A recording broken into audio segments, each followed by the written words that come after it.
Ever get that feeling where like you're super pumped about some new tech product, but it just never seems to catch on? It's a hit with those early adopters, but the rest of the world is just like, meh. Well, we are diving deep into the world of high-tech marketing today, exploring the gap between those early adopters and the mainstream market, and those key strategies for conquering what's known as the chasm. And to guide us through this deep dive, we're using Crossing the Chasm as our main source. Yeah, it's a pretty fascinating challenge, right? I mean, it's not just about having a great product. You also have to understand the psychology of your customers and how they adopt new technologies. Okay, I'm interested. Break it down for me. What is this whole psychology of customers thing all about? All right, so imagine a bell curve that maps out how people adopt new tech. At one end, you got your innovators. These are the hardcore tech enthusiasts who can't wait to get their hands on the latest gadgets, even if they're still in beta. They're driven by just a pure love of technology and the thrill of being first. Oh, I know a few people like that. They're practically walking, talking beta testers for the rest of us. Exactly. Think about the first people you knew who bought a 3D printer. They probably weren't using it to print practical household items. They were experimenting, pushing the boundaries of what was possible. That's the innovator mindset. So they're like the Lewis and Clarks of the tech world, venturing out into uncharted territory. Precisely. Now, just next to them on the bell curve are the early adopters. These folks are a bit more strategic. They see the potential of new technology to, give them a competitive edge or transform their lives in a meaningful way. They're willing to take calculated risks, but they also want to see a clear return on their investment. So they're not just gadget geeks, they're visionaries who see the bigger picture. Absolutely. Think about the first people you knew who bought electric cars, even when charging stations were super scarce and the technology was still relatively new. They believed in the future of electric vehicles and were willing to be early adopters. Okay, I see where you're going with this. So where does the chasm come into play? Oh, so the chasm lies between those early adopters and the next group on the bell curve, the early majority. This is where things get tricky. The early majority are pragmatists. They're not swayed by hype or the cool factor. They want proof that something works, that it's reliable, and that it's worth their time and money. So they're the ones who wait for the second or third generation of a product before they jump in. The ones who read all the reviews and compare prices before making a decision. Exactly. And this is where a lot of companies stumble. They get so caught up in the excitement of the early market, the buzz from those innovators and early adopters, that they kind of forget to make the necessary adjustments to appeal to the more pragmatic early majority. It's like they're speaking different languages, right? hmm The early adopters are fluent in tech enthusiast, while the early majority speak practical benefits. Perfect analogy. And bridging that communication gap, that's the key to crossing the chasm. Okay, I'm hooked. How do companies actually bridge that gap? What does it take to win over those pragmatists and achieve mainstream success? Well, there are a few key strategies, but one of the most crucial is focus.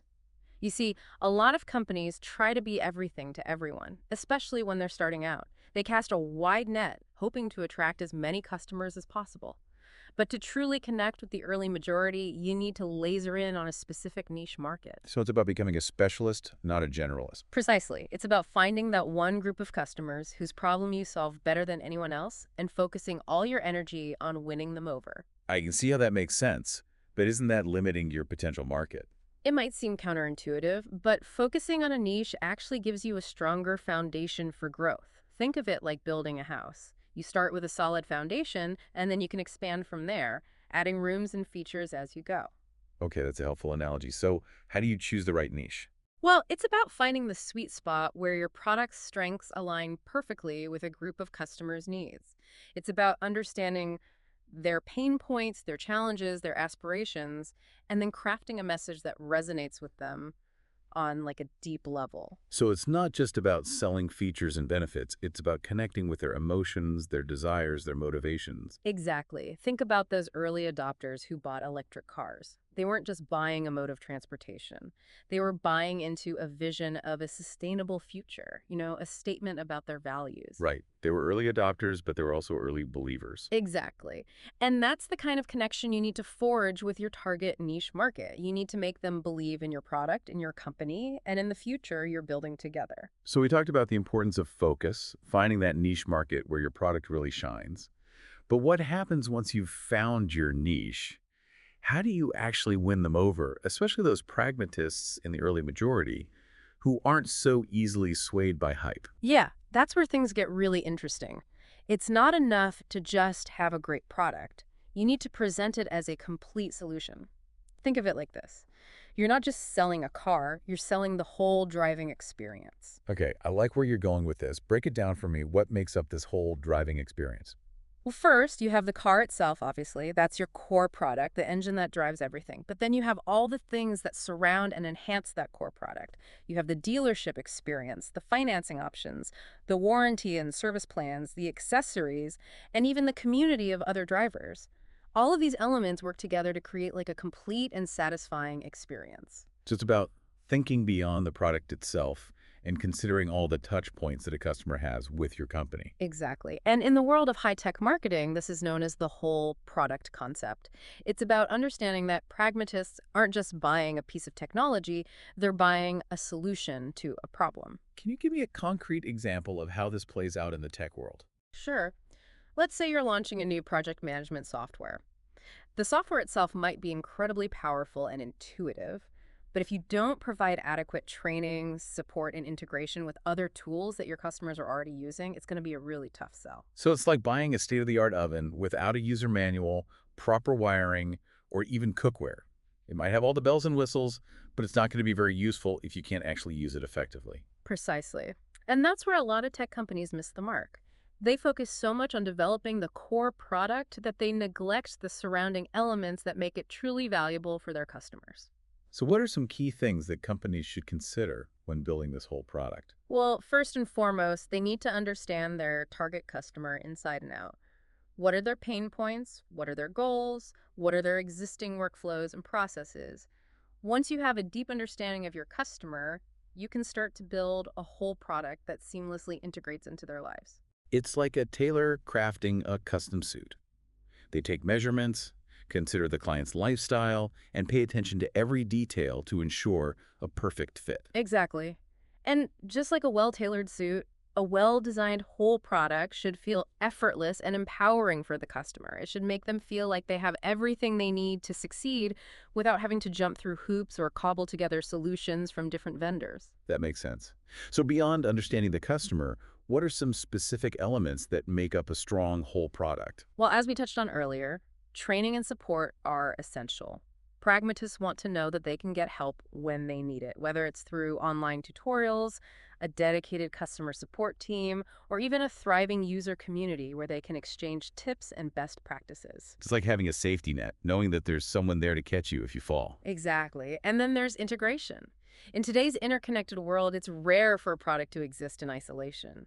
Pragmatists expect their tools to work seamlessly with the other systems and applications they're already using. So if your project management software doesn't integrate with their email, calendar, or file sharing platforms, it's going to create friction and frustration. Precisely. And then there are partner products. Sometimes your core product might be amazing, but it needs to be complemented by other products or services to truly shine. So it's like realizing that your delicious cake batter needs a perfect frosting to become a truly irresistible dessert. I love that analogy. And this is where strategic partnerships come into play. You might partner with a company that provides specialized training for your product, another that offers complementary software that enhances your core offering, or even a competitor whose product can be integrated with yours in a way that benefits both companies and their customers. So it's like building an ecosystem, a network of interconnected products and services that work together to create a seamless and comprehensive solution for the customer. Exactly. And building this ecosystem requires a shift in mindset for many companies. It requires a willingness to collaborate, to share expertise and resources, and to put the customer's needs at the center of everything you do. It's about recognizing that you don't have to do everything yourself, that sometimes the best solutions come from working together. Precisely. And that collaborative spirit is essential for crossing the chasm and achieving mainstream success. So we've talked about the whole product concept, the importance of understanding the customer, building a strong support system, seamless integration, and strategic partnerships. But what about the product itself? Does it need to change as you move from the early market to the mainstream market? That's a great question. And the answer is it depends. Sometimes your core product might be perfectly suited for both early adopters and the early majority. But in other cases, you might need to make some adjustments to appeal to a broader audience. Can you give me an example of a product that successfully made that transition? Sure, think about the evolution of smartphones. The early smartphones were targeted at tech enthusiasts and business professionals. They had tons of features, but they were also bulky, expensive, and had limited battery life. As smartphones became more mainstream, manufacturers started to focus on simplicity, affordability, and battery life. They also started to offer a wider range of apps and services that appealed to a broader audience. So it's about refining the product, making it more user-friendly, and expanding its appeal without sacrificing its core functionality. Exactly. And sometimes it's about recognizing that your initial target market might have different needs and expectations than the mainstream market. Can you give me an example of that? Absolutely. Let's say you've developed a new fitness tracker that's designed for serious athletes. It has all sorts of advanced metrics and tracking capabilities. But if you want to appeal to a wider audience, you might need to create a simpler version that focuses on basic activity tracking and motivation. So it's like having different menu options at a restaurant. You might have a gourmet tasting menu for the foodies, but you also need a simpler menu with familiar dishes for those who just want a satisfying meal. Exactly. It's about recognizing that different customers have different needs and tailoring your offerings accordingly. That makes sense. So we've talked about the product, the whole product concept and understanding the customer. What about the way you communicate about your product? Does that need to change as you cross the chasm? Absolutely. In the early market, you're often talking to visionaries, people who are excited about the potential of new technology and willing to take risks. But when you're talking to the early majority, you need to shift your messaging. So it's less about revolutionary technology and more about practical solutions. Precisely. Pragmatists want to know how your product will solve their specific problems, make their lives easier, or save them time and money. They're less interested in the technical details and more interested in the tangible benefits. So it's like the difference between a science fiction novel and a user manual. One is about imagining the possibilities, while the other is about providing clear instructions for achieving a specific outcome. I love that analogy, and it's important to remember that pragmatists are also looking for social proof. They want to see that others have used your product successfully, that it's a safe and reliable choice. So testimonials, case studies, and user reviews become even more important as you move into the mainstream market. Exactly. Pragmatists want to see that they're not alone in making this decision, that others have already paved the way. It's like the difference between being the first person to try a new restaurant and going to a restaurant that's packed with happy diners. One feels risky, while the other feels like a safe bet. Precisely. And creating that sense of safety and reliability is essential for winning over the early majority. So we've covered a lot of ground, understanding the customer, building the whole product, refining the product itself, and adapting your messaging. What about the actual process of selling to these pragmatists? Does that require a different approach as well? That's another crucial element. Selling to pragmatists is all about building trust and credibility. They're not going to be swayed by flashy presentations or empty promises. They want to see evidence, data, and proof of concept. So it's less about selling and more about educating. Exactly. You need to position yourself as a trusted advisor, someone who understands their needs and can offer them a solution that truly delivers on its promises. So it's like the difference between a used car salesman and a financial advisor. One is trying to close a deal while the other is trying to build a long-term relationship based on trust and mutual benefit. I couldn't have said it better myself. And building that kind of trust takes time and effort. It requires a genuine commitment to customer service, a willingness to go the extra mile, and a focus on delivering value at every touch point. So it's not just about closing the deal, it's about building a lasting relationship that benefits both parties. Precisely. And those strong customer relationships, those are the foundation of a successful business, the ones that can weather any storm and continue to thrive long after the hype has faded. So we've talked about really understanding your customer, building out that whole product, refining the product itself, adapting your messaging, and even kind of shifting the way you approach selling, especially to win over those pragmatists. But what about the company itself? Does it need to change as it tries to cross the chasm? That's a really insightful question, and honestly something a lot of companies just completely miss. Crossing the chasm isn't just about those external factors like marketing and sales, it's also about an internal transformation, Yeah. like a shift in the company's culture and mindset. So the company needs to go through like a metamorphosis, evolving alongside its product. Exactly. In those early stages, When a company is targeting those visionary early adopters, there's often a sort of pioneering spirit, a sense of adventure and experimentation. It's all about being agile, innovative, and pushing those boundaries. It's that startup mentality, right? Mm, Fast-paced, adaptable, and just completely driven by that passion for the product and its potential. precisely. But as a company moves more toward the mainstream market, a different set of skills and priorities comes into play. So you're saying what works in the Wild West of that early market might not be as effective in the more settled landscape of the mainstream market. Exactly. As you move beyond the chasm, it's less about being like a fearless explorer and more about being like a skilled architect, building a solid foundation for sustainable growth. Okay, so what are some of the key shifts that need to happen within a company as it crosses the chasm? Well, one of the most important shifts is a move from a product-centric focus to a customer-centric focus. In the early market, it's often all about the technology, the innovation, the wow factor. But to win over those pragmatists in the mainstream market, you need to shift your attention to the customer and what they need. So it becomes less about look what we built and more about how can we help you? Precisely. It's about really understanding your customers' pain points, their goals, and their challenges, and then kind of designing your product, your entire business around solving those problems and helping them achieve those goals. So it's like the difference between a chef who creates these elaborate dishes just to showcase like their culinary skills and a chef who really listens carefully to their diners' preferences and creates dishes that actually delight and satisfy them.